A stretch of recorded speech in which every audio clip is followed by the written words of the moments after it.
দর্শক ও শ্রোতা, আপনারা আমি আশা করছি আপনারা সবাই ভালো আছেন, সুস্থ আছেন, পারিবারিকভাবে আপনারা সুখে শান্তিতে আছেন। আজকের যে বিষয়টা নিয়ে আমি কথা বলতে চাচ্ছি সেটা হচ্ছে বাংলাদেশের যে কোনো একটা রাজনৈতিক দল বা রাজনৈতিক নেতাদেরকে যখন আমরা বলি জনপ্রতিনিধি, জনপ্রিয়, তখন যদি এখানে একটা রাজনৈতিক দল এবং নেতাকে যদি মার্জিনালাইজড করতে চায় কেউ, বাস্তব থেকে দূরে সরায় দিতে চায়, তখন পিছনে যারা ষড়যন্ত্রকারী অর্থাৎ মীর জাফর যারা থাকে তারা একটা কুটচাল দেয়। ওই কুটচালটা কি জানেন? কুটচালটা হলো বলবে যে স্যার আপনাকে নিরাপত্তা বিঘ্নিত যাতে না হয় আপনাকে সিকিউর প্লেসে নেব। দর্শক বৃন্দ, আমার কথাটাকে একটু মনোযোগ দিয়ে শুনেন। আপনি ঘুম থেকে উঠে সকালবেলা নাস্তা খাওয়ার পরে বাইরে যাবেন, ঘুরতে যাবেন, ওই মুহূর্তে যদি এসে 10 জন পুলিশ বলে স্যার আপনি তো অত্যন্ত গুরুত্বপূর্ণ মানুষ, আপনাকে আমাদের নিরাপত্তা দিতে হবে, তো নিরাপত্তা দেওয়ার জন্য আপনি চা খাইতে চাইবেন, আপনাকে ঘিরা রাখবে, আপনি টয়লেটে যাবেন, আপনি ঘিরা থাকবে, অর্থাৎ আপনার ব্যক্তি জীবন বলতে আর কোনো কিছু থাকবে না। আপনার সাথে আপনার বাবা দেখা করতে আসবে, সিকিউরিটি বলবে বাবারে ভালো করে চেক করবে, বাবা যদি কিছু একটা করে। আপনার স্ত্রী আসবে, স্ত্রীকে উলঙ্গ করে দেখবে যে তার কাছে এসে যদি আপনাকে হার্ট করে। This is the tactics. আপনাকে আমি একটা কথা বলি, জন এফ কেনেডি যখন তার বাবা তাকে বলেছে যে তোমার প্রেসিডেন্সিয়াল ইলেকশনে যেতে হবে, তখন জ্যাকুলিন কেনেডি একটা কথা বলছিল, হোয়াইট হাউসে তোমার যে নিরাপত্তা ব্যবস্থা আছে আমি ওটা পছন্দ করি না। এই নিরাপত্তার নামে আমার পুরা প্রাইভেসিকে ধ্বংস করা হবে, আমাকে জনগণ থেকে দূরে সরাইয়া দেয়া হবে, আমি জনগণের সাথে হাত মিলাতে পারবো না, এই ব্যবস্থাটা করা হবে। আমি বাস্তবতা আর জানবো না, রাস্তার কোনো লোকজন আমার কাছে এসে বলবে না যে আমি কোনটা ঠিক করছি আর কোনটা ভুল করছি, জনগণ এটা বলার সুযোগ পাবে না।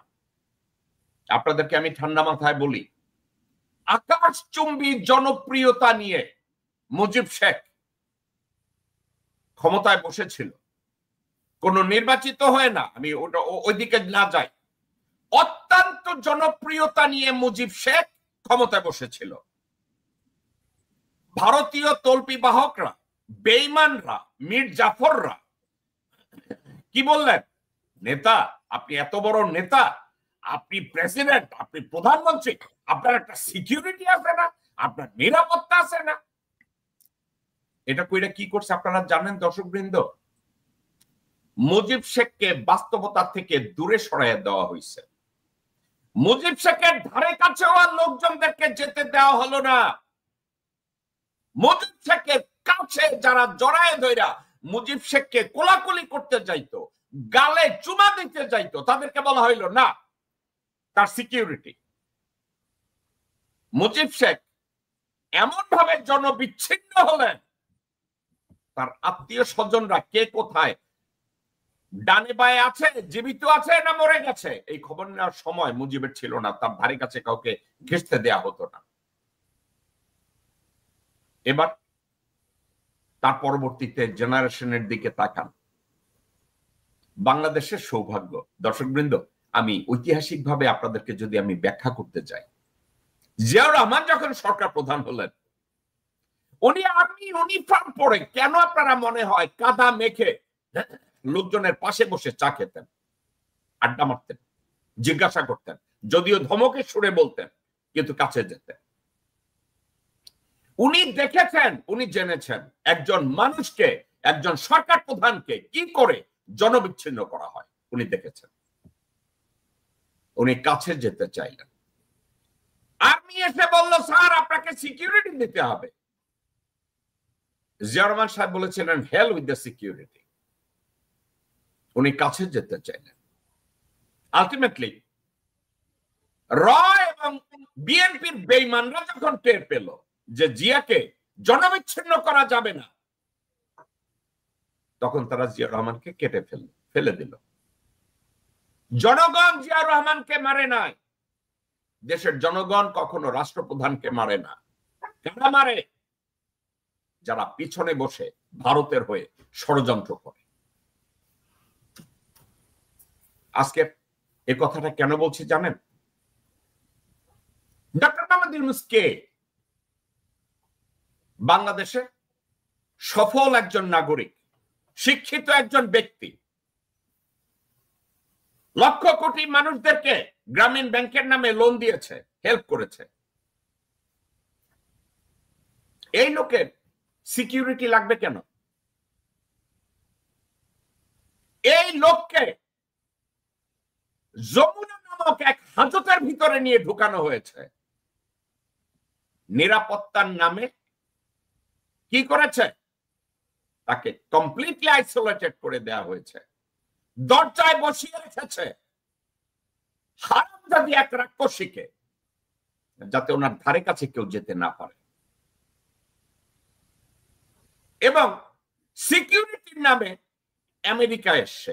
দর্শকবৃন্দ, কত কষ্টের কথা, বিরক্তির কথা। বাংলাদেশে না হয় তার সিকিউরিটির অভাব আছে, বাংলাদেশের মতো জায়গায় না হয় ভারতীয় তল্পিবাহক এবং শুয়োর শ্রেণী ওয়াকারের নেতৃত্বে বসে আছে ওনার মাথায় গুলি করার জন্য। আমেরিকার মতো দেশে এসে ইউনূসকে যদি কমপ্লিটলি আইসোলেটেড করা হয় এবং বলা হয় ওনার নিরাপত্তার অভাব, ওনার সাথে দেখা করতে গেলে আপনাকে 10 বার উলঙ্গ করবে, আপনার হাতের ফোনটা নিয়ে যাবে, আপনার কোনো ডিভাইস থাকতে পারবে না, পারবে তো আপনার জুয়েলারি খুইলা নিবে। কারা করছে? ওয়াকার করছে। কারা করছে? নিরাপত্তার নামে ভারতীয় কুত্তার বাচ্চারা করছে। কারা করছে? হাসিনা করছে। শেষ একটা উপমা দিয়ে আপনাদেরকে আমি কথাটা শুরু করব। আমেরিকায় ওসামা বিন লাদেন টুইন টাওয়ারকে ধ্বংস করেছে। করেছে বা করে না, ইটস এ ডিফারেন্ট টপিকস। ধরে নেই সরকারিভাবে করেছে। এই 9/11 করার পরে আমেরিকায় একটা ডিপার্টমেন্ট তৈরি হইল, ডিপার্টমেন্ট অফ হোমল্যান্ড সিকিউরিটি। কি হলো জানেন দর্শকবৃন্দ? আমেরিকার যে ব্যক্তি স্বাধীনতা বা প্রাইভেসি ছিল, ইটস গন। আমেরিকায় কোন এয়ারপোর্টে একজন বৃদ্ধা মহিলা যখন সিকিউরিটি চেক পয়েন্টের ভিতর দিয়ে যায়, আপনারা জানেন দূরে অন্য কোন রুমে বসে ওই উলঙ্গ ওই মহিলার কাপড় পরা থাকলে ওই ক্যামেরার মধ্যে স্ক্যানের মধ্যে দেখে ওই মহিলা উলঙ্গ হেঁটে যাচ্ছে, আর সিকিউরিটি নাই। একটা যুবতী মেয়ে যখন একটা এয়ারপোর্টের সিকিউরিটি এরিয়া হেঁটে যায়, ওখানে দেখে একেবারে সিকিউরিটিরা দেখে একটা উলঙ্গ মহিলা ঢুকলো। প্রাইভেসি, সিকিউরিটির নামে আমেরিকা সফল হয় নাই। সফল হয়েছে কে জানেন? যারা আমেরিকার বিরুদ্ধে ষড়যন্ত্র করে তারা চেয়েছে আমেরিকার জন্য সিভিল লিবার্টিস না থাকে, তারা চাইছে আমেরিকার জন্য কোনো প্রাইভেসি না থাকে, তারা চেয়েছে আমেরিকার জন্য কোনো স্বাধীনতা না থাকে। আজকের আমেরিকা আর সোভিয়েত ইউনিয়নে যে কমিউনিস্ট গভর্নমেন্ট ছিল আন্ডার ব্রেজনেভ, আন্ডার ক্রুশচভ, নিকিতা ক্রুশচভ এবং স্ট্যালিন, আমেরিকা এখন ওইভাবে চলছে।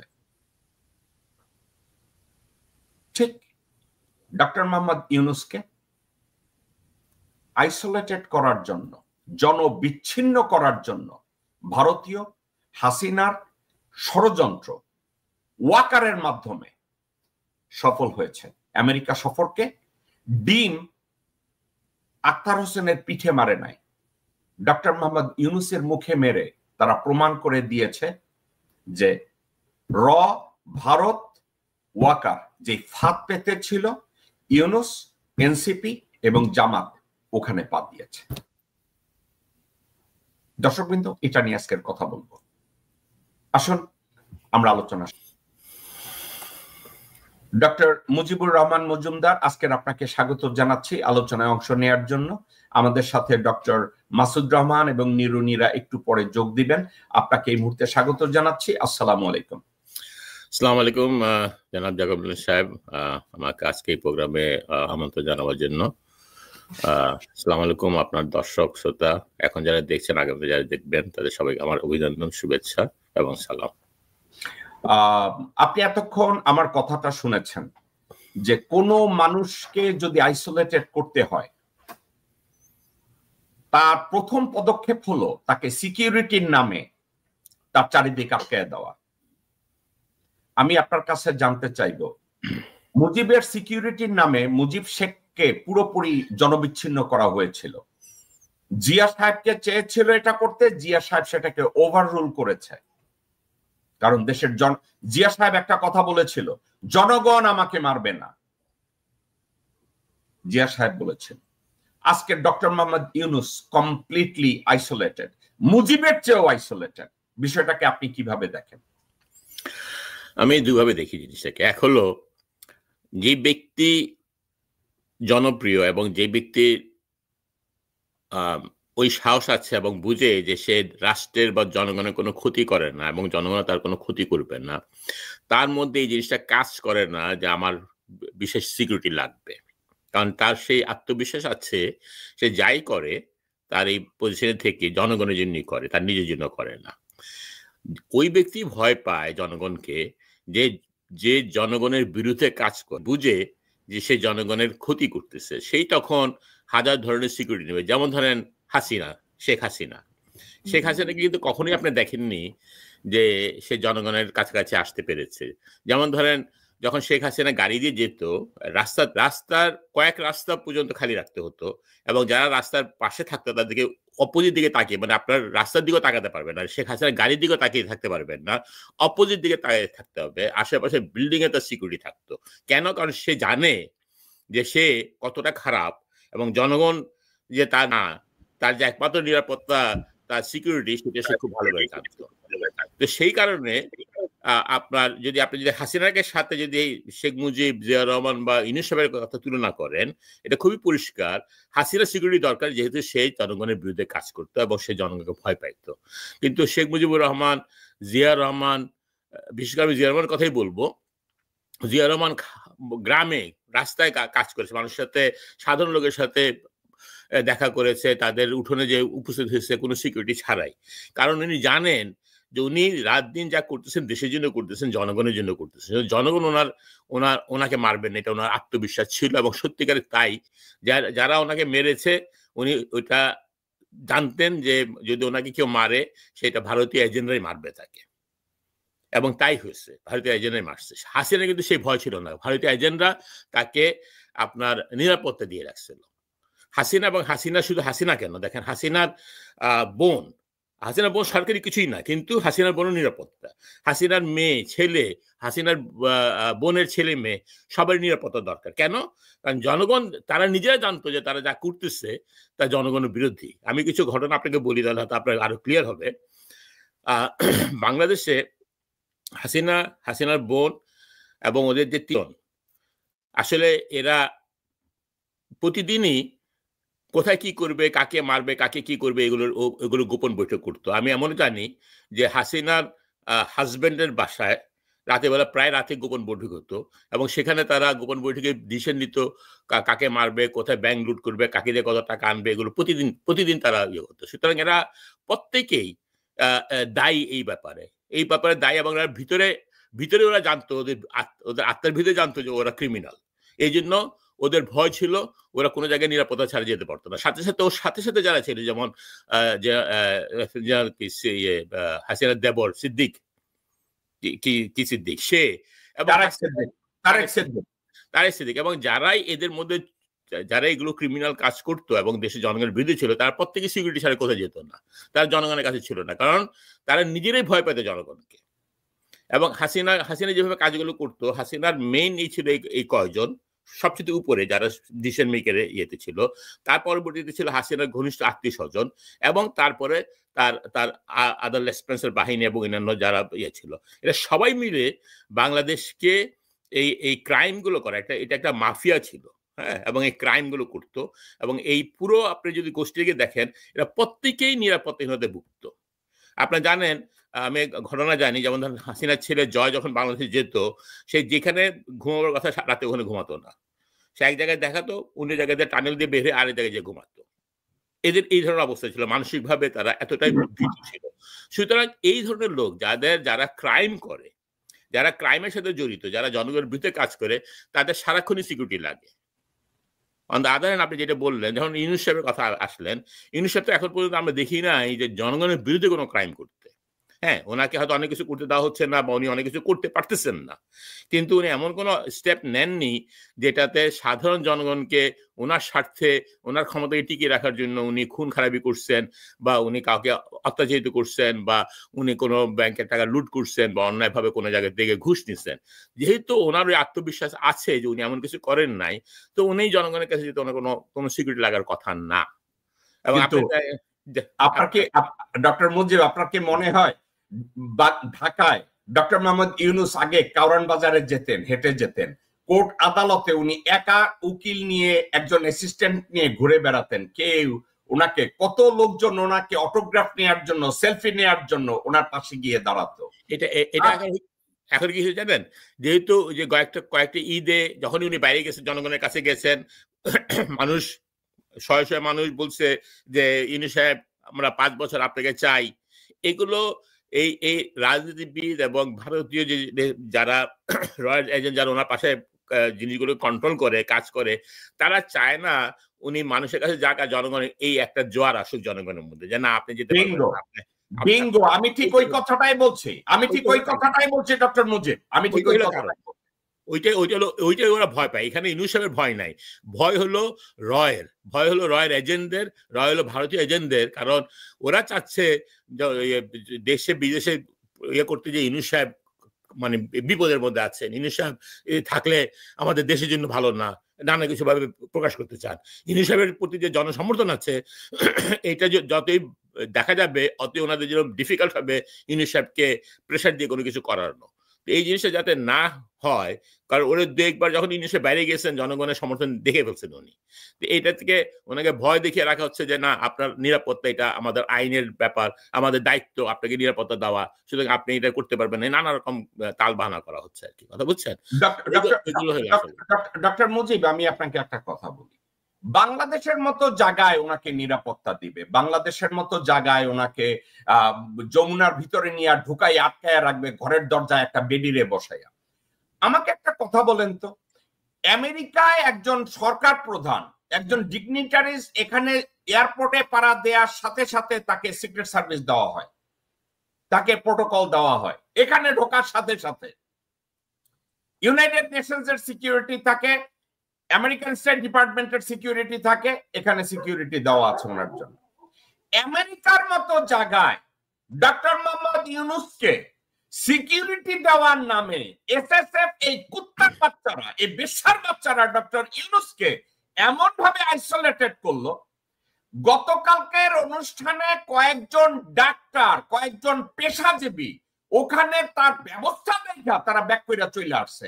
আমি এই মুহূর্তে নাম বললাম না, একজন আমার অফিসে, একজন দুইটা কাপল আমার অফিসে এসে বলছে যে ডোনাল্ড ট্রাম্পের সাথে আমরা দেখা করতে গেছি, আমাদেরকে এভাবে উলঙ্গ কইরা, অপমান কইরা কেউ চেক করে নাই, আমাদের ডিভাইস নিয়ে টান মারে নাই, কিন্তু ওখানে গেছি, তারা বলে, আমি বলছে একজন ডাক্তার বলছে আমি অন কলে আছি, আমার বাচ্চা আমাকে ইমার্জেন্সি কল করতে পারে, তারা বলে আমার ফোন দিয়া যাইতে হবে, আমার কোনো ডিভাইস থাকতে পারবে না, আমার এইটা করা যাবে না, আমার ওইটা করা যাবে না।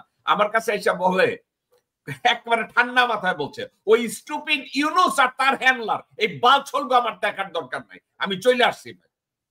বিষয়টা আপনার কাছে আমেরিকার মতো জায়গায় আপনার কাছে কি এটা মানানসই মনে হইল? না, এখানে দেখেন, আমরা অনেক ডিগনিটারির সাথে অনেক সময় দেখা করেছি, কোনো রকম এই ধরনের কোনো কিছু দেখি নেই, আমি ব্যক্তিগতভাবে কখনো দেখিনি। আমি আপনাকে একটা ঘটনা বলি। যখন ক্লিন্টন প্রেসিডেন্ট ছিলেন, কোন একটা সময় আমি ওনার সাথে 72 আওয়ার্স আমার ডিউটি ছিল। উনি তখন অ্যাপেকের সামিটে গেছিলেন, 72 আওয়ার্স আমি ওনার সাথে ছিলাম অ্যাজ এ ফিজিশিয়ান। আমাকে ওইভাবে চেক করেন, আমি যে গাড়ি নিয়ে গেছি আমেরিকার সিকিউরিটি, প্রেসিডেন্টের সিকিউরিটি আমার গাড়ি চেক করছে, গাড়ি করছে, কিন্তু আমার থেকে ফোন নেওয়া নেওয়া কিছু করেনি আমাকে। এবং আমি কন্টিনিউয়াসলি 72 আওয়ার্স প্রেসিডেন্ট ক্লিনটনের সাথে, যেখানে উনি গেছেন সাথে সাথে আমাকে থাকতে হচ্ছে, আমার ডিউটি ছিল সেটা। তো প্রেসিডেন্ট ক্লিনটনের সিকিউরিটির সাথে আমি কাজ করে দেখছি, আমাকে আমার শরীরে কোনো জায়গায় হাত দেয় নাই। হ্যাঁ, ওদের মেশিন আছে, মেশিন দিয়ে চেক করছে, দ্যাটস ফাইন, দ্যাটস অল। এবং আমাকে নিয়ে আমি যে পিছনের গাড়িতে আমি ঘুরতেছি, আমার প্রতি কোনো রকম ইয়ে করে নাই। মুজিব ভাই, আপনি তো ফিজিশিয়ান ছিলেন। জি। নীরার বার্থডেতে আমি নীরাকে নিয়ে বিল ক্লিনটনের বাসায় গেছি। বিল ক্লিনটনের বাসায় গেছি, হি ওয়াজ এ সিটিং প্রেসিডেন্ট। আমি এবং নীরা গেলাম, আমার ফোন থেকে সেলফি তুলছি, নীরা পাশে দাঁড়ান, আমরা সেলফি তুলছি গলায় হাত দিয়া। বিল ডক্টর মোহাম্মদ ইউনূসের বন্ধু, খুব ক্লোজ বন্ধু ডক্টর বিল ক্লিনটন এবং মিসেস ক্লিনটন, আমি পার্সোনালি জানি, অত্যন্ত ক্লোজ। তো বিল ক্লিনটন আমেরিকান একজন সিটিং প্রেসিডেন্টের সাথে কথা বলতে গেছি, আমার ফোনও কেউ নেয় নাই, আমারে কেউ উলঙ্গ কইরা চেক করে নাই। আমি সেটা করছি, আমি ক্লিনটনের সাথে থেকে আমি দেখছি যে আমাকে কি উলঙ্গ করে না, আমার গায়ে কেউ হাত দেয় নাই। ওদের একটা মেশিন আছে, চেক করছে চারিদিকে, দেখছে একবার আমেরিকার মতো। আমার কাছে মনে হয় কি যে ওই মাইন্ডসেটে এরা কাজ করে, যে হাসিনাকে যেভাবে ওরা গার্ড দিচ্ছে ওইভাবে তাকে করতে চাচ্ছে, এবং ইউনূস সাহেবকে জনবিচ্ছিন্ন বলে। আমি একটা কথা বলি, আপনি সিকিউরিটির ব্যাপারে বলি, আপনি খুব ভালো করে এটা জানেন, বিশেষ করে আমেরিকাতে এবং বাংলাদেশের সব দেশেই তাই। আপনার একদিকে হলো পার্সোনাল সিকিউরিটি, আরেকদিকে আপনার ইন্টেলিজেন্স। হ্যাঁ, ইন্টেলিজেন্স সারাদিকে কাজ করে। যেমন ধরেন একটা এক্সাম্পল, ইউনূস সাহেব এখানে আসছেন, তাই না? আপনাকে আমি গ্যারান্টি দিতে পারি এই দেশের ইন্টেলিজেন্স জ্যাকসেলেটে কি হচ্ছে, কোথায় কি হচ্ছে, বাঙালি সমাজের মধ্যে, অন্য সমাজের মধ্যে কি হচ্ছে, সব তারা জানে, তারা তাদের নজরে আছে।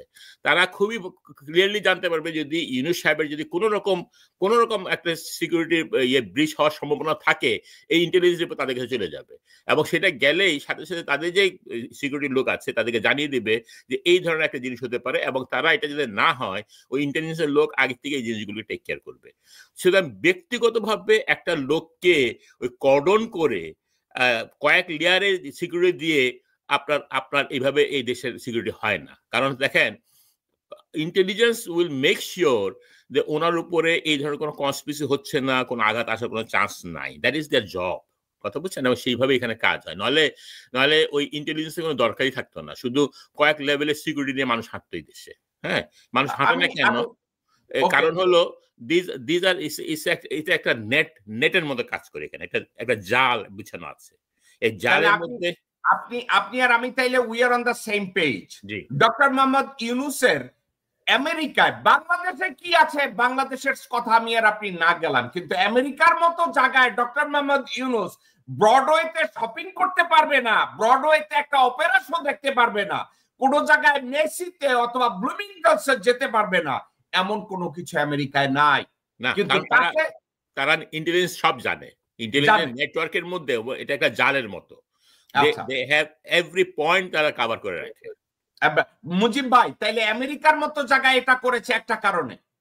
আমেরিকায় যদি ডক্টর মোহাম্মদ ইউনূস সত্যিকার অর্থে বেশ কিছু লোকজনের সাথে পরিচয় হয়ে যায়, দেখা হয়ে যায়, যদি কথা বলে, তাইলে এই যে বেশ্যার বাচ্চারা এসএসএফ এর ট্যাগ লাগাইয়া সিকিউরিটির নামে যারা ডক্টর মোহাম্মদ ইউনূসকে আইসোলেটেড করে, তাদের উদ্দেশ্য সফল হবে না।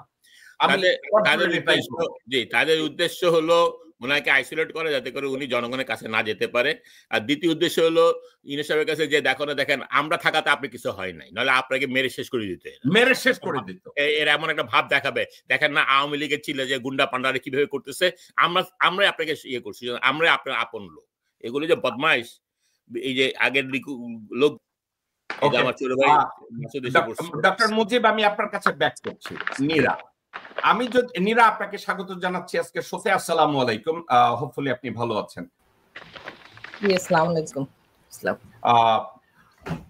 আমি এই মুহূর্তে আমি আর মুজিব ভাই অনেকক্ষণ ধরে আমরা ডক্টর মোহাম্মদ ইউনূসের সিকিউরিটি নিয়ে কথা বলেছি। আমার কেন যেন মনে হয় নীরা, ঢাকা জেএফকে এয়ারপোর্টে যে ইনসিডেন্টটা আওয়ামী লীগকে দিয়ে তৈরি করানো হয়েছে, এটা ডক্টর মোহাম্মদ ইউনূসকে ম্যানিপুলেট করার জন্য, ডক্টর মোহাম্মদ ইউনূসকে একটা মেসেজ দেওয়ার জন্য যে আমাদের সিকিউরিটি কর্ডন আপনাকে মেনটেন করতে হবে, না করলে আপনার মুখের মধ্যে এই ডিম মাইরা দিবে আওয়ামী লীগের না। ওনার ভিতরে একটা ভীতি সঞ্চার করতে চেয়েছে এবং পরবর্তীতে ডক্টর মোহাম্মদ ইউনূস ইংরেজি শব্দটা হচ্ছে CAVE কেভিন, উনি তাদের এই ষড়যন্ত্রের মধ্যে পা দিয়ে দিছে। আমার এটা মনে হয়েছে জেএফকে তো ইনসিডেন্টটা তৈরি করছে ডক্টর মোহাম্মদ ইউনূস, আর তার দরজার পাশে যে বেডি বসে তাকে হারামজাদি বুঝাইছে স্যার আপনারা ফলাইবো, আপনার থুতমার উপরে ডিম মাইরা দিব, এইটা বুঝাইছে ডক্টর ইউনূস। কইছে আচ্ছা সাবজেক্টটা এইরকম কিনা, আপনার কাছে কি এইটা মনে হয় নাকি ডিফারেন্ট কিছু মনে হয়? নিরুনিরা। জি, থ্যাংক ইউ সো মাচ। আমি এতক্ষণ মুজিব ভাইয়ের কথা শুনেছি এবং আপনার কথাও শুনেছি। এখন গোড়াঘাটে গেলে একটা কথা বলতে হয় যে বাংলাদেশে বালতির ভিতরে যে বোম ছিল সেটা কি বাংলাদেশের জনগণ রেখে আসছে? ওখানে বোমটা কোত্থেকে আসলো?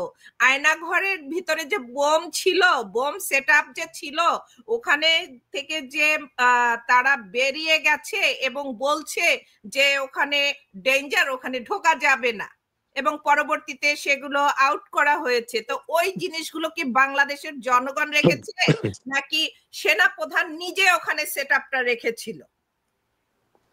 $1 million কোশ্চেন, $1 million কোশ্চেন, নিরা $1 million কোশ্চেন। সেভাবে এখন যদি বলা হয়, তাকে যদি বুঝানো হয়, আর আমার কথা হলো তাকে বুঝানো হবে কেন?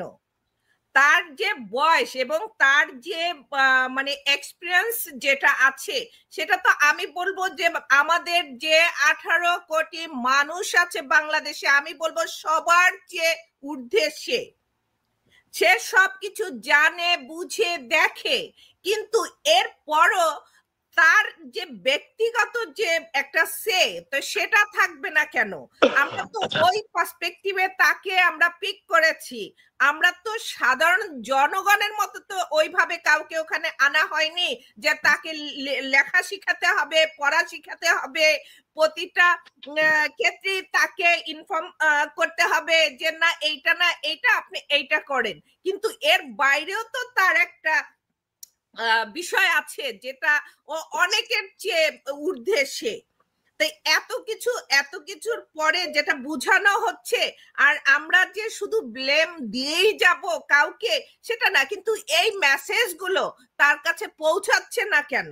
তো এই মেসেজগুলো যদি তার কাছে না পৌঁছায় তাহলে সে কি করে জানবে এবং তার টিম কি করে জানবে? এখানে একদম পুরো ওপেন দেখা যাচ্ছে যে বাংলাদেশ দুজনে রান করতেছে, দুইটা টিম বাংলাদেশকে, এই অন্তর্বর্তীকালীন সরকারকে রান করছে দুইটা টিম। এটা একদম বাংলাদেশের জনগণের কাছে ক্লিয়ার হয়ে গেছে। কিন্তু এরকম একটা অবস্থার ভিতরে যদি তারা শ্যাডো কিছু রাখে, তো সেটা তারা কেন তারা নিজেদের ব্যাপারটা নিজেরা নিরা একটা কথা, আপনার চোখের সামনে গতকালকের আপনি দেখেছেন একটা ফিজিশিয়ান কাপল এবং আরো 2টা কাপল আমাদের অফিসে এসে আপনার সাথে এসে বলছে যে আচ্ছা আমরা ডক্টর ইউনূসের সাথে দেখা করলে কি আমাদেরকে কেউ $1 million দিবে? আমাদেরকে যেভাবে অপদস্থ করা হলো, একেবারে উলঙ্গ করে একের পর এক সার্চ করে, এই জুয়েলারি খুলায়, ফোন নিয়ে যায়, যেগুলা করা হয়েছে।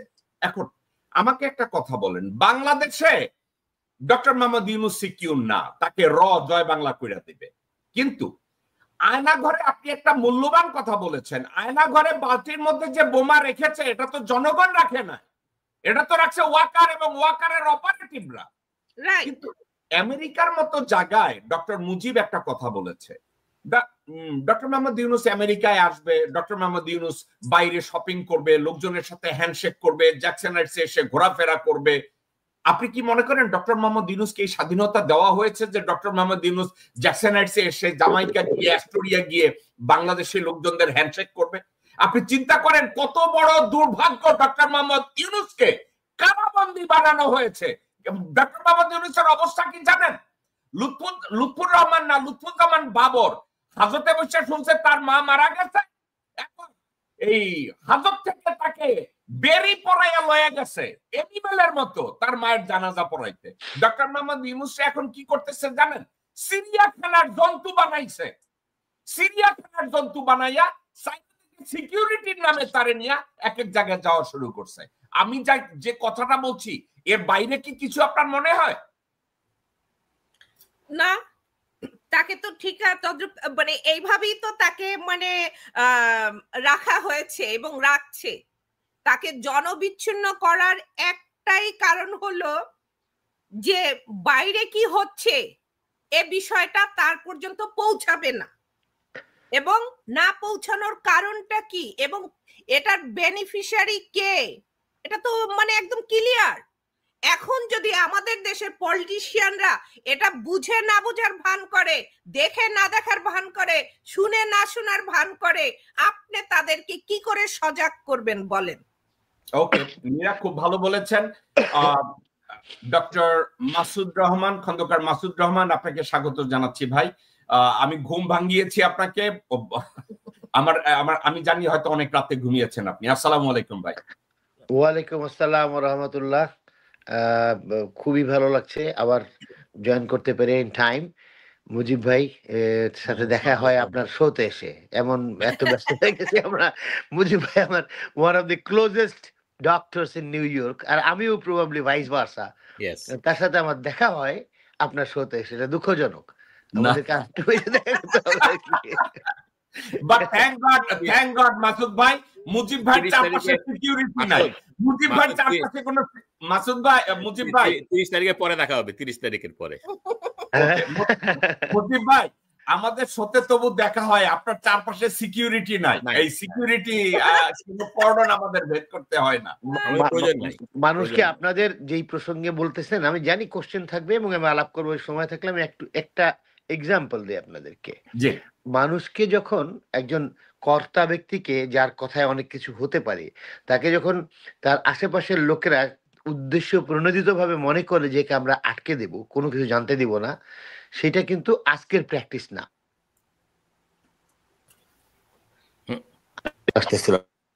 ওটা লং টার্মের প্র্যাকটিস। বিপ্লব হয়ে গেছে, অক্টোবর বিপ্লবের পরে যখন সর্বাসে, তখন কন্ট্রোল করার জন্য, দেশ কন্ট্রোল করার জন্য অনেক অত্যাচার করা হচ্ছিল। ট্রেন থেকে মানুষকে ফেলে দেওয়া হচ্ছিল, বিভিন্ন জায়গায় মেরে ফেলা, মানুষ হাহাকার করতেছে, কান্নাকাটি করতেছে, তাদেরকে ওই কান্নার আওয়াজ কখনো লেনিনের কাছে পৌঁছাতো না। স্ট্যালিন, বলা হয় স্ট্যালিন এবং তার সাথে পলিট ব্যুরোর আরো কিছু লোকজন এটা আলাদা করে ফেলছিল, এবং প্রাভেদার যে পেপারটা উনি পড়তেন, একটা মাত্র কপি ওনার জন্য আলাদা ছাপা হতো, আর বাকি কান্ট্রির জন্য আলাদা ছাপা হতো। একটা কপি ছাপানো হতো শুধু লেনিন যেন দেখতে পারে। মানে ও সকালে সে পেপার চায়, পেপার তো দিতে হবে তাকে, মুশকিলের ব্যাপার। তখন একটা মাত্র কপি ছাপানো হতো তার জন্য, মানুষকে আইসোলেট করার, সাধারণ জনতা যে কষ্টের মধ্যে আছে এই জিনিসটা বুঝতে না দেওয়ার এই প্রবণতা আমাদের মানুষের বহু আগের থেকে। সেটারই রিফ্লেকশন আজকে আপনারা যেটা আলাপ করছেন, যে এখন অনেক কিছুই প্রফেসর ইউনূসকে জানতে না দেওয়ার বিভিন্ন চেষ্টা। একটা জিনিস খেয়াল করেন নাই যে বাড়ির মেয়ে প্রেম করে দোকানদারও জানে, সবাই জানে, বাপ জানে না। অদ্ভুত এক্সাম্পল। হ্যাঁ, তো এই অবস্থা তাই আর কি। মানে আমাদের দেশে কি ধরনের অ্যাট্রসিটিস এখনো মানুষ আগের যে চিন্তা, সেই থট প্রসেসকে এখনো রাখছে, এই জিনিসগুলো রিফ্লেকশন ওনার কাছে যায় না। হি ইজ দি অসহায় মেয়ের বাবা, ওনার মেয়ে প্রেম করে উনি জানতে পারবে না। তো এই সিকিউরিটি সিস্টেম এটা করতে পারে। ওনার সঙ্গে দুইটা ডিফারেন্ট সিকিউরিটি সিস্টেম আসছে এখানে। One is the SSF and one is PGR। যারা আসছে তারা কারো নির্দেশে বা নিজেদের চিন্তায় মাতব্বারি করে বেশ কিছু জিনিস করে ফেলছে। দে আর ডুইং ইট। এবং সে আমার এক বন্ধু, আমি নাম এখনই বলতে চাচ্ছি না, খুব ভালো বন্ধু, ইউনূস সাহেবকে টেক্সট করেছিলেন, তারপর উনি 30-40টা ফোন পান। আমি খোঁজ খবর করেছি এই ব্যাপারে। ওকে, আমি খোঁজ খবর করেছি, আমি খোঁজ খবর করলে পরে আমি, মুজিব ভাই খুবই ভালো জানেন এটা, আমি এক্স্যাক্ট অথেন্টিক কোনো কিছু না হলে আমি এটা আলাপ করি না। ওকে, এটা ছিল PGR এখন পর্যন্ত। এটা কংক্রিট জানা যাবে আরেকটু পরে, 30 তারিখের পরে, কিন্তু এখন পর্যন্ত এটা ছিল PGR। ওরা আলাপ করে জানতে চাচ্ছিল সেই বন্ধুটার কি উদ্দেশ্য। ওরা আলাপ করে বুঝতে চেয়ে, এটা PGR এর SSF এর ফোন ছিল সব, বাংলাদেশের হোয়াটসঅ্যাপ নাম্বার থাকবে কিন্তু তারা লোকজন সব এখানে। তারা ফোন করে জানতে চাচ্ছিল যে হোয়াট ইজ ইউর এইম, আপনি কোনো কোশ্চেনের টাইমে কোনো বাজে কিছু করবেন কিনা, ওখানে কোনো রেকর্ডিং হবে না, সেটা আবার ভিন্ন, ওনার জন্য না, অন্য কারণে রেকর্ডিং বন্ধ করা হয়েছে, ফোন নেওয়া বন্ধ করছে। ইটস এ কালচার নাও, কারণ এই কালচার ডেভেলপ করছে বাংলাদেশে এই গভর্নমেন্ট আসার পরে। ফোন নেওয়া বন্ধ, কারণ হচ্ছে ফোন নিয়ে অনেকে ভিতরে ঢুকে ওর কথাবার্তা রেকর্ড করে বাইরে নিয়ে ভাইরাল করে ফেলছে। এখন তো ভাইরাল করে দেওয়া সহজ খুব, তো এইটার জন্য অ্যাভয়েড করছে ফোন। বাট তাদের যে পদ্ধতি ছিল, it's a very wrong way of telling, very wrong way, যার জন্য আমি যাই নাই। I got the invitation, I got the telephone, and I said না ভাই, আমার ব্যস্ততা আছে, আমার রোগী টুগী আছে, I cannot come, and I did not go. কারণ আমি একজন ডাক্তার, আমি ফোন নিয়ে ঢুকতে পারবো না, এর কোনো বন্দোবস্ত করবে না। আমি যদি অন কল থেকে এভরি মিনিটে আমার একটা কল আসতে পারে, and I must be present within 40 minutes. Mujib bhai will confirm that. যে আপনি যদি অন কল থাকেন within 30 to 40 minutes you must be present in the hospital, call করার, আমার ফোন দিবে না। সো আমার তো এত সমস্যা হয় না। আমি তো ওই যে ডাক্তার দম্পতি বলছেন আমার কি $1 মিলিয়ন দেবে, আমার $1 মিলিয়ন দরকার নেই। আমার সামান্যতম যে সম্মানটা দেখানো উচিত সেটা করবে না। Why should I go? তো আই ডিড নট গো দেয়ার। না গিয়ে ভালো করছি আমার মনে হয়। যদি কাউকে না যেতে দেওয়া হয়ে থাকে, ইট ওয়াজ এ ব্লেসিং ইন ডিসগাইজ, আমার মনে হয় আর কি। তো যাই হোক, ওনাকে আলাদা করে ফেলা হয়েছে। আপনারা যে আলাপটা করছেন, আমি একমত এটার সাথে। ওনাকে অনেক কিছু বুঝতে দেওয়া হয় না। উনি এখন ভ্লাদিমির ইলিচ লেনিন, প্রাভদার 1 কপি পেপার পান উনি। ডক্টর মাসুদ, আপনাকে আমি একটা কথা বলি। আমি আজ থেকে 15-20 বছর আগে, এক্সাক্ট ইয়ার এই মুহূর্তে আমার মাথায় নেই, Atal Bihari Vajpayee, the prime minister of India, united নেশনসে আসলেন। এখানে আসার পরে তিওয়ারি নামে এক প্রাক্তন ambassador, Indian ambassador to the US, doctor Tiwari, ওনার সাথে আমার পরিচয়। তিওয়ারি কথায় কথায় বললেন যে জেকব তুমি কি ব্যস্ত? আমি বললাম না। বলছে তুমি আসো আমার সাথে 1 কাপ চা খাও, আমি তোমার একটা সারপ্রাইজ দেব। ডক্টর তিওয়ারি আমাকে সানিসাইডের বাসা থেকে পিক করলেন। পিক করার পরে আমাকে নিয়ে গেলেন মিড টাউনে, পেন স্টেশনের একটা খাওয়ার দোকানে ঢুকবো। আমি বললাম আমারে পেন স্টেশনে নিতেছে কেন তিওয়ারি? আপনি জানেন পেন স্টেশনের একটা টেবিলে আমি আর উনি চা খাইতে বসছি, আমারে বলছে একটা ধাক্কা খাবা তুমি, কিন্তু আমারে প্রশ্ন করবা না, এনজয় ইট। একটু পরে ভারতের সিটিং প্রধানমন্ত্রী অটল বিহারী বাজপেয়ী আমাদের সাথে জয়েন করলেন। কোন সিকিউরিটি নাই, কোন বন্ধু বান্ধব নাই। দেখলাম কি, আমি বসার পরে আমি মুখের দিকে তাকাই, তিওয়ারির দিকে তাকাই, অটল বিহারী বাজপেয়ীর দিকে তাকাই, আমি চিন্তা করি হোয়াট ইজ দিস? মাসুদ ভাই, আপনার কি মনে হয় ডক্টর মোহাম্মদ ইউনূস কোন রাজনৈতিক ব্যক্তিত্ব না, উনি একজন বরেণ্য জনপ্রিয় ব্যক্তিত্ব। আপনার কাছে এটা নর্মাল মনে হয় না মাসুদ ভাই, যে ডক্টর ইউনূস জ্যাকসন হাইটসে আসবেন, রাস্তায় হাঁটবেন, লোকজনের সাথে হ্যান্ডশেক করবেন, একটা রেস্টুরেন্টে ঢুকে 1 কাপ চা খাইবেন, বেরিয়ে যাবেন, জামাইকা যাবেন, আপনার চেম্বারে যাবেন, কোন জায়গায় হেঁটে একটা বাংলাদেশি চা খাবেন, একটা কুলফি খাবেন, এটা কি আপনার কাছে নর্মাল মনে হয় না? ওনাকে এমন ভাবে আইসোলেটেড করা হয়েছে, এমন ভাবে করা হয়েছে, উনি ওখান থেকে বেরিয়ে তার মেয়েকে নিয়ে প্রেসিডেন্ট ট্রাম্পের ওখানে যাবেন, মেয়েকে পর্যন্ত আইসোলেটেড করে তার কাছে যাওয়ার জন্য সময় লাগাইছে, দেরি করাই দিছে ওইখানে ঢুকা মিটিং করার জন্য। তো এখন আমি আর আপনি, এটা তো ভালো। এখন একটা টার্গেট, নীরা কিন্তু হঠাৎ করে একটা কোশ্চেন করছে, এ ধরনের জনপ্রিয় ব্যক্তিত্বকে জনগণ মারে না, এদেরকে মারে মিলিটারি, এদেরকে মারে বিদেশি এসপিওনাজ এজেন্সি। ডক্টর মোহাম্মদ ইউনূসকে মেরে ফেলার জন্য আয়না ঘরে যখন ভিজিটে গেছে, বালতির ভিতরে বোমা সেট আপ করছে আর্মির লোকজনরা, এসএসএফ আর পিজিআর তখন কারবাল ফলাইছে। এখন আমেরিকার মতো জায়গায় যেখানে একটা ইন্টেলিজেন্স কভারেজ আছে, আমেরিকার মতো জায়গায় যেখানে সিক্রেট সার্ভিসের কভারেজ আছে, আমেরিকার মতো জায়গায় যেখানে এফবিআই কভার করে, এনওয়াইপিডি কভার করে, সেখানে এসএসএফ আর পিজিআর লোকজনদেরকে এভাবে উলঙ্গ করে সার্চ করে ডক্টর মোহাম্মদ ইউনূসকে আইসোলেটেড করার কোন লজিক আপনার সামনে আছে কিনা ডক্টর মাসুদ? না, এখানে একটা জিনিসই, ফার্স্ট অফ অল, যে আরো অনেক রিল্যাক্স হতে পারতো।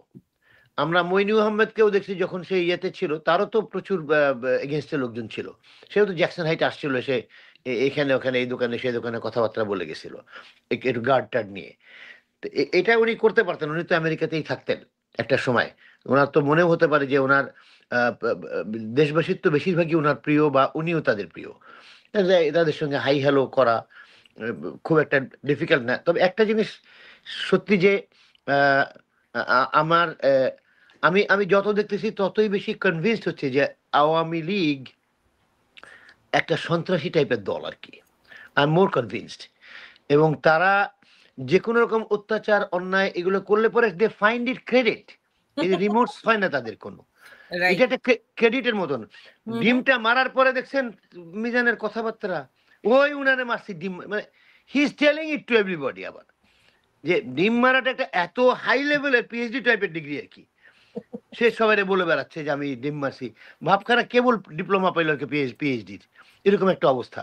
তো এই যাদের থট প্রসেস, তারা একটা ভদ্রলোককে অসম্মান করতেও পারে, তার জন্য পিজিআর এসএসএফ থাকুক, কিন্তু আশা বন্ধ হবে কেন? PGR and SSF will not tell to everybody যে সে এখন কোথায় যাচ্ছে, তার প্ল্যান নিয়ে তাকে নিয়ে যদি জ্যাকসন হেটে ঘুরে যায়, সে যাচ্ছে হাত বাড়ায় হেঁটে চলে গেল, কেউ কেউ তো রেডি না। মানে এগুলো পিজিআর বা এসএসএফরা জানে যে how they can do it, but they avoided that. কেন অ্যাভয়েড করলো? আই হ্যাভ নো, আচ্ছা কেন অ্যাভয়েড করলো আমি ঠিক বলতে পারবো না। তবে দুটাই স্বাভাবিক। একটা ওনার আসলে পরে আমরা সবাই খুশি হতো, মানুষ খুশি হতো, ওনার আরো বেশি ইয়ে বাড়তো সবার কাছে। আর একটা হচ্ছে যে আই ডোন্ট বিলিভ, এটা আমার ব্যক্তিগত, I don't believe Awami League anywhere. আপনি দেখেন না কালো কালো সেই লম্বা ওই ব্যক্তিটা, মোদিজি উই সাপোর্টও বলতে পারে না, he bloody cannot speak good English even, we support Modiji, সে ওইখানে লিড দিচ্ছে বিভিন্ন জায়গায়। মাসুদ ভাই এক সেকেন্ড, আমি এই ভিডিওটা আপনি দেখার পরে আপনার কাছে এবং ডক্টর মুজিবের কাছে, অপর সঙ্গীরা যারা রক্ত মাখা হাতের সাথে আসতেছেন, বাংলাদেশ ৭১কে অস্বীকার করে আসতেছে, তাদেরকে আমি সাবধান করে দিতে চাই, আপনারা সাবধানে চলাফেরা করবেন। আপনারা আসবেন, এদেশে পুলিশ বাহিনী আছে, এনআইপিডি আছে, তাদের আওতায় থাকেন, বাহির হওয়ার চেষ্টা করবেন না। হলে কোনো কিছু হলে বাংলাদেশ যুক্তরাষ্ট্র আওয়ামী লীগের আমি সভাপতি হিসেবে আমি সে দায়িত্ব আমরা নেব না, এটুকু বলি। ভাই ভাই ভাই ভাই ভাই please please please enjoy. Doctor Masud, Bangla অভিধানে আমি সাবধান বলতে তো আমি কোনো শব্দ চিনি না, জানি না, শুনি নাই কখনো সাবধান, মানে আপনি কি শুনেছেন কোথাও? ভাই আমাকে একটু যদি শিখান। না না না, আমরাও শিখতেছি, আমিও শিক্ষানবিশ, এ ধরনের শব্দের জন্য আমিও শিক্ষানবিশ।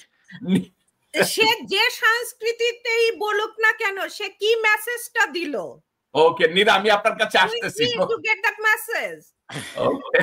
ডক্টর মাসুদ এবার বলেন, আপনি মোদিজি নামের ওই ব্যক্তি আওয়ামী লীগের সভাপতি হিসাবে আপনাকে বলছে আপনারা এনওয়াইপিডি নিয়ে হাঁটবেন, আর যদি না হাঁটেন কোনো অঘটন ঘটলে আমারে দোষ দিয়েন না, আপনাকে থ্রেট করলো।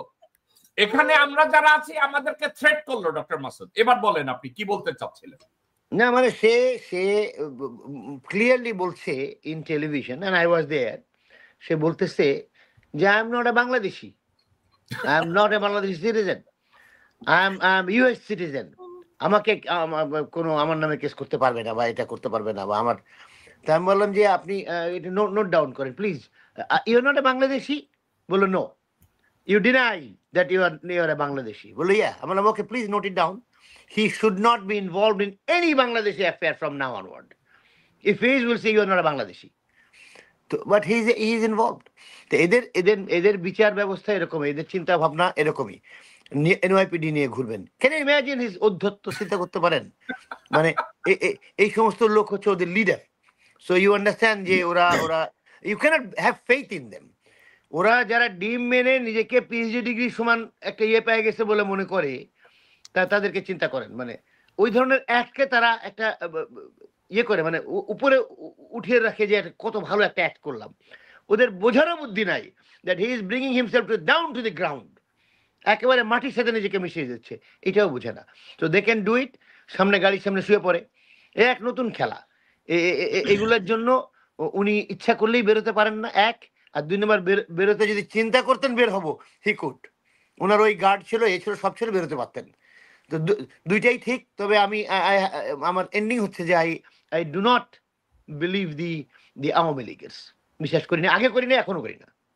ওকে নীরা, আপনার কাছে যাব, আপনি একটা কথা বলতে চাচ্ছিলেন। ডক্টর সিদ্দিক নামের এই বস্তু যে লোকজনদেরকে থ্রেট করে, যেই লোক বলে আমি বাংলাদেশি না, আচ্ছা নীরা আমাকে একটু বলেন তো, এর কি বাংলাদেশ নিয়ে কথা বলার কোনো অধিকার আছে? বাংলাদেশের রাজনীতি নিয়ে কথা বলার তার কোনো অধিকার আছে? এ ধরনের হারামজাদা নপুংসক ব্যবচ্চা, এদের কি বাংলাদেশ নিয়ে কথা বলার কোনো অধিকার আছে নীরা? এবং আমেরিকার মতো জায়গায় কত বড় দুর্ধর্ষ হলে, জঙ্গি হলে এ ধরনের কথা উচ্চারণ করতে পারে?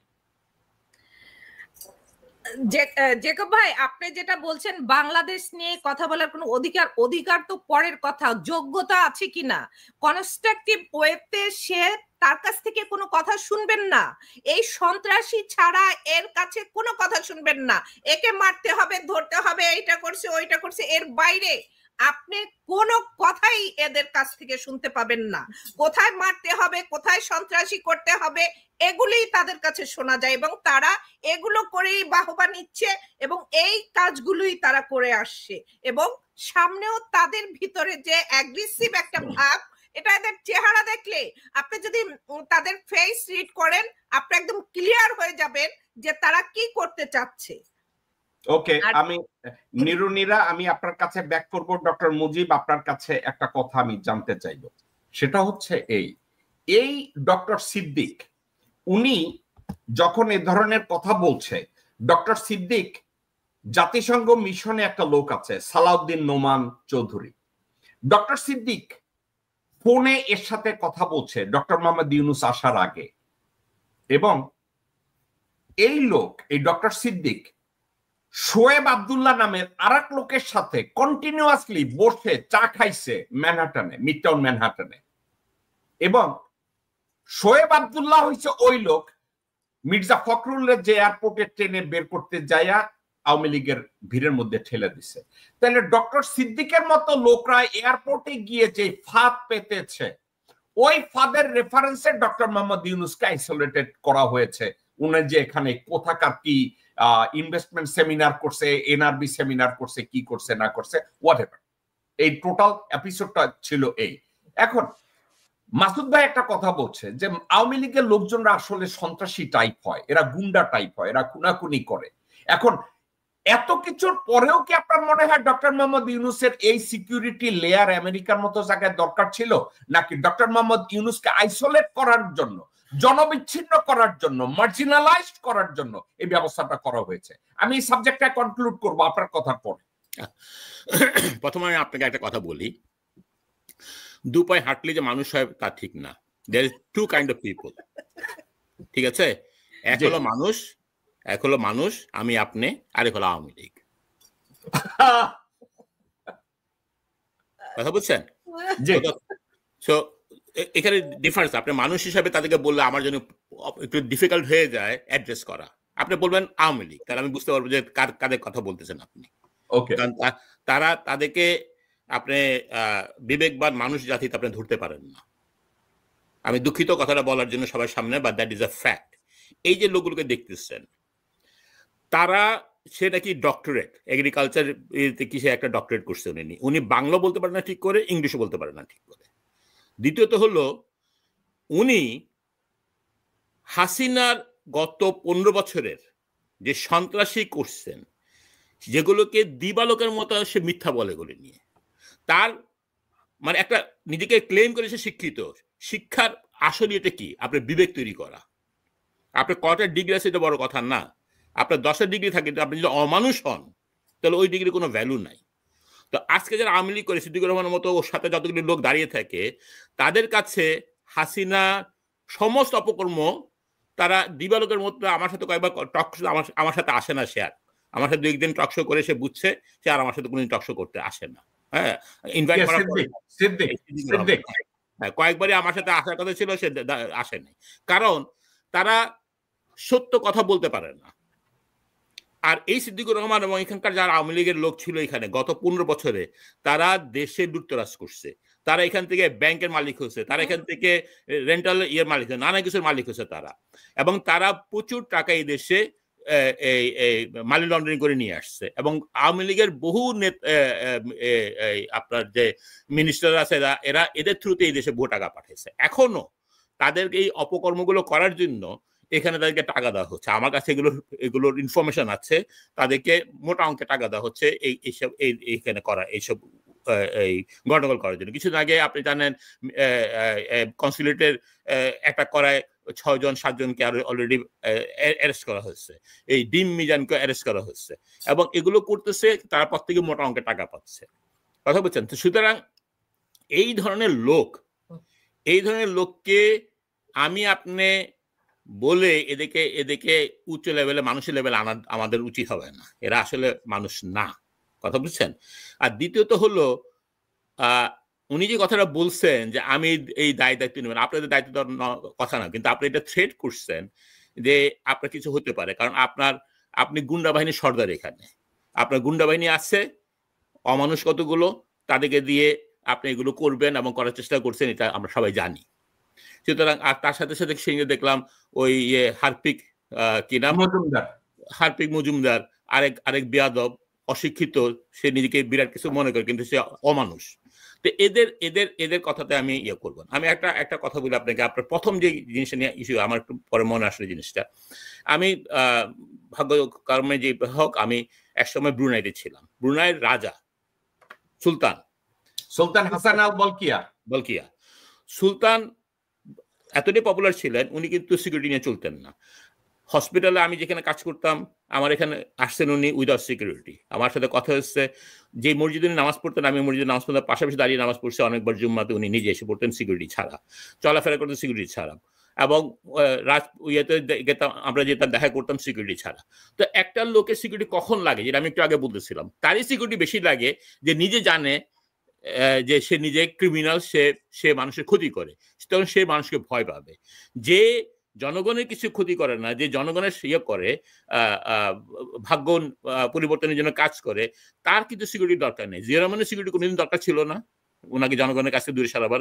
ইউনূস সাহেবের দরকার নেই। ইউনূস সাহেবকে দূরে সরে রাখতেছে এই কারণেই যে উনি যাতে জনগণের কথা ডাইরেক্টলি না শুনতে পায়, উনি যাতে নানা রকম ফিল্টারের মাধ্যমে জিনিসগুলো চায়। মাসুদ খুব সুন্দর এক্সাম্পল দিচ্ছে, প্রাভদা যে নিউজ পেপারের কথা বললো যে লেনিনের কাছে 1 কপি যেত, তো ওনার কাছে সিলেক্টিভ জিনিস যাতে যায়, যারা ওনাকে কন্ট্রোল করতেছেন তারা ওই জিনিসগুলো ওনার কানে দিবে, যেটা সিলেক্টিভলি ওনার জানা দরকার, যাতে করে তাদের স্বার্থ হাসিল করা যায়। তো এটা হলো মেইন সিকিউরিটির কথা যেটা আপনাকে বলতেছিলাম। তো দ্বিতীয়ত হলো যে আমি বাংলাদেশ সরকারকে অনুরোধ করব যে আওয়ামী লীগের সময় শুধু শেখ হাসিনা পরিবার বা তাদেরকে শুধু ইনভেস্টিগেট করলে হবে না, তাদের সময় বিদেশে বসে থাকা এই যে আপনি যাকে দেখালেন সকল ডক্টর সিদ্দিকুর রহমান এবং তার সাথে যত সাঙ্গপাঙ্গ আওয়ামী লীগের লোক আছে এখানে, তারা প্রত্যেকে নানা রকম অপকর্মের সাথে জড়িত, দুর্নীতির সাথে জড়িত, তাদেরকেও ইনভেস্টিগেট করা উচিত বাংলাদেশের সরকার থেকে। এবং তাদেরকেও এই আপনারা যেভাবে বাংলাদেশের নানা মন্ত্রী নানা এমপির আপনার সম্পত্তি বাজেয়াপ্ত করতেছেন, দুর্নীতি দমন কমিশন আপনার এগুলোকে ইনভেস্টিগেট করে তাদেরকেও বিচার আনা উচিত, কারণ তারাও এই হাসিনা সরকারের সাথে যোগসাজশ করে প্রচুর দুর্নীতি করছে।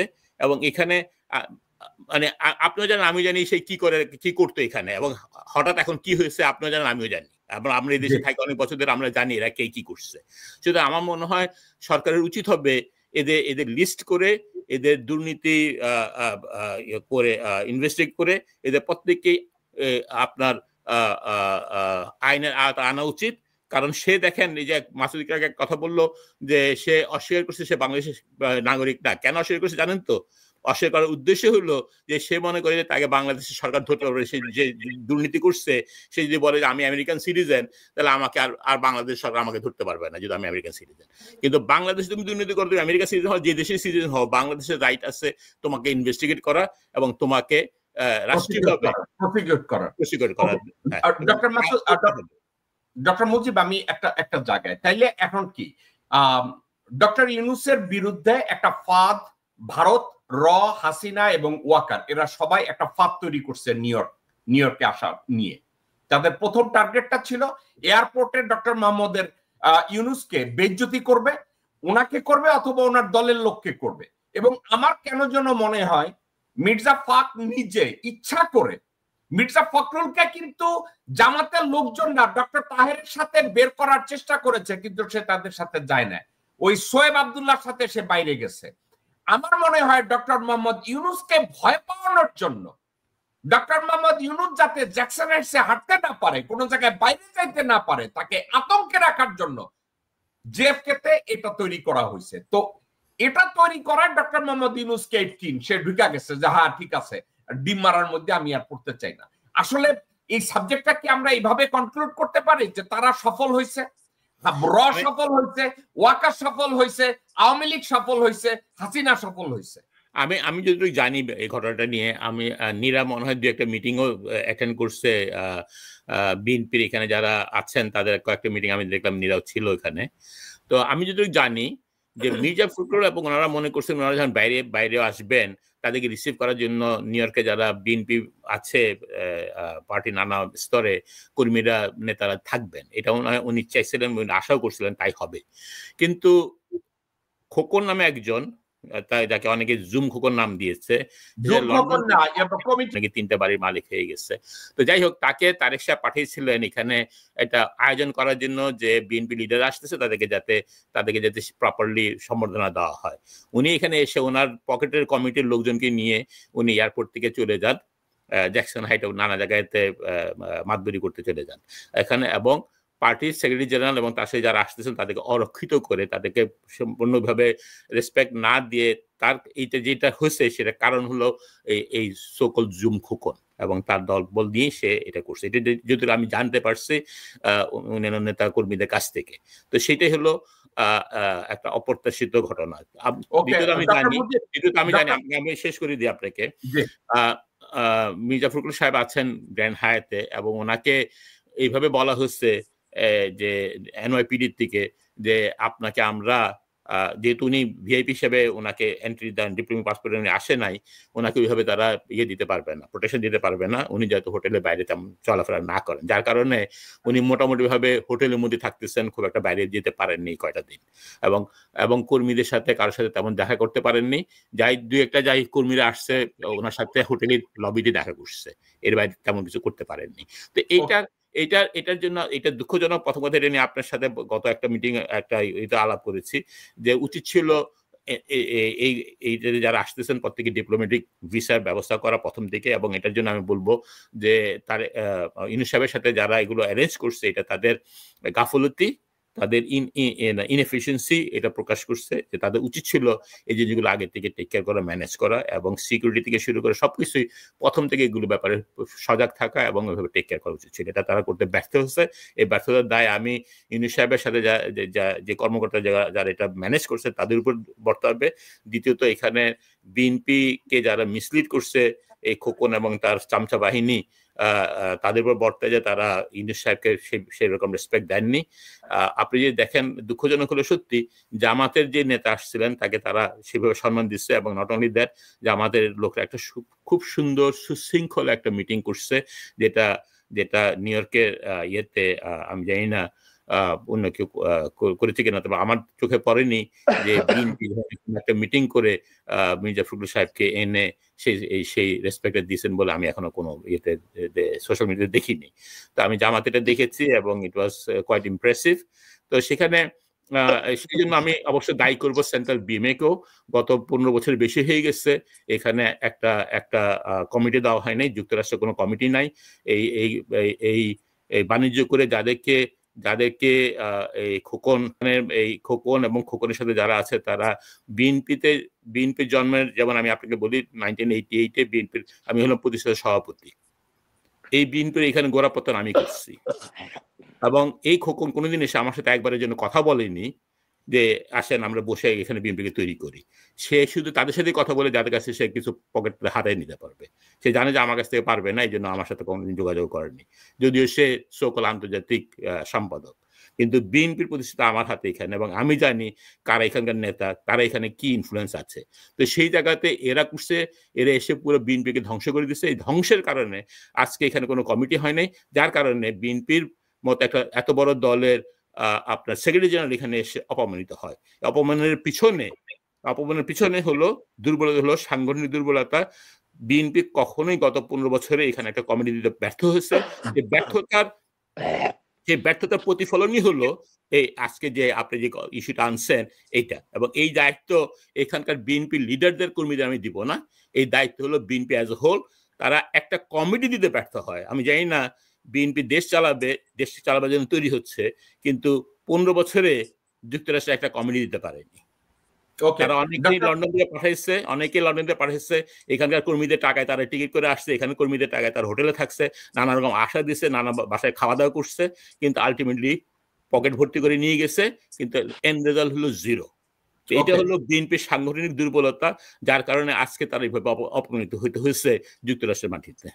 ওকে, ডক্টর মুজিব, যখন 8 নম্বর টার্মিনালে আওয়ামী লীগের লোকজনরা গেছে প্রতিবাদ করার জন্য, তাদেরকে পারমিশন দিচ্ছে জেএফকে 8 নম্বর টার্মিনালে। এখন সালাউদ্দিন নোমান চৌধুরী এবং আনোয়ার, ওর নাম কি, শোয়েব আব্দুল্লাহ, এরা একজন লোকের সাথে ফোনে কনভারসেশন করতেছিল যাতে বিএনপি লোকজনের সাথে আওয়ামী লীগের এই মিজান চৌধুরী, এই যে ডিমমার্সে যায়, এদেরকে যেন বিএনপির সাথে 4 নম্বর টার্মিনালে ঢুকানো হয়। এখন যখন বিএনপির নেতাদেরকে এই ইনস্ট্রাকশন দেওয়া হইতেছিল, তখন ওই ইনস্ট্রাকশনে একটা নাম বাইরে আসছে। একটু আমি চাইতেছি আপনারা ওইটা একটু শুনেন। এই লোক আচ্ছা, এই 8 নম্বর টার্মিনালে যারা ডিম ছুটছে তাদেরকে 4 নম্বর টার্মিনালে গিয়াস ঢুকাইছে, এবং গিয়াসকে এই দায়িত্ব দেওয়া হয়েছে সালাউদ্দিন নোমান চৌধুরী এবং শোয়েব আব্দুল্লাহ, এবং এখানে নেতৃত্ব দিচ্ছে আনোয়ার হোসেন খোকন। এবং আরেকটা কথা, যখন ওদেরকে ডিম মারে, আপনি একটা ভিডিওতে দেখেন, সেই ভিডিওতে 6 কংগ্রেসম্যানের স্বাক্ষর জালিয়াত হুমায়ুন হাসতেছিল যখন ডিম মারে আর মির্জা ফখরুল রে বেইজ্জতি করে, সে হাসতেছিল। আমি চাচ্ছি আপনি প্ল্যান অনুযায়ী কাজ হইতেছে। গিয়াস তাকে নিউ ইয়র্কের গিয়াস তাকে কভার করছে, নিউ ইয়র্কে জুম খোকন তাকে কভার করছে, হুমায়ুন মহা আমেজে আছে, সে হাসতে হাসতে বাইরে হইতেছে। তা আপনি কমিটি দিতে বলতেছেন, এই কমিটিতে তো এই লোকগুলা ঢুকবে, গিয়াসের মতো লোকজনরা, তাইলে কমিটি দিয়ে কি হবে মুজিব ভাই? কারণ এই ওই আনোয়ার হোসেন খোকনকে তো পকেট ভইরা দিচ্ছে গিয়াসের মতো লোকজনরা, মিজানুর রহমান মিল্টনের মতো লোকজনরা, জিল্লুর রহমানের মতো লোকজনরা, কামাল পাশা বাবুলের মতো লোকজনরা। তাহলে আপনি কাদেরকে দিয়ে কমিটি করাবেন? কতগুলো রিকশাওয়ালা, বাঙ্গ, ম্যাকডোনাল্ডস এর কর্মচারী, এদেরকে দিয়া? আর কথা হলো কি, দেখেন, মির্জা ফখরুল সাহেব আগেও কিন্তু কয়েকবারই দেশে আসছেন, এবং আমার সাথেও ব্যক্তিগতভাবে দেখা হয়েছে কয়েকবারই, কিন্তু উনি কোনোদিনই এখানকার নেতা কর্মীদের সাথে প্রপারলি জনসংযোগ করেননি। ওনাকে একটা পার্টির সেক্রেটারি জেনারেল, উনি জনগণ তার কর্মী থেকে দূরত্ব বজায় করছেন। এটা পার্টি ইনস্ট্রাকশন হোক আর ওনার কারণে হোক, যেটাই হোক, উনি করেননি। এটা একটা বৃহৎ পার্টির জন্য এটা খুব দুর্ভাগ্যজনক। আজকে উনি যেই বেজিতিটা হলেন, এটার জন্য কিন্তু ওনারও দায়িত্ব আছে, আমি এই দায়িত্ব কি এড়াতে পারবেন? আমি আপনাকে ফ্যাক্টস গুলো বলতেছি, আমি জানি, যেহেতু আমি পার্টির সাথে সম্পৃক্ত, আমি জানি। এই বিএনপির এখন হয়ে গেছে কি জানেন, উপরের দিকে যতগুলো নেতা আছে তাদের নিজস্ব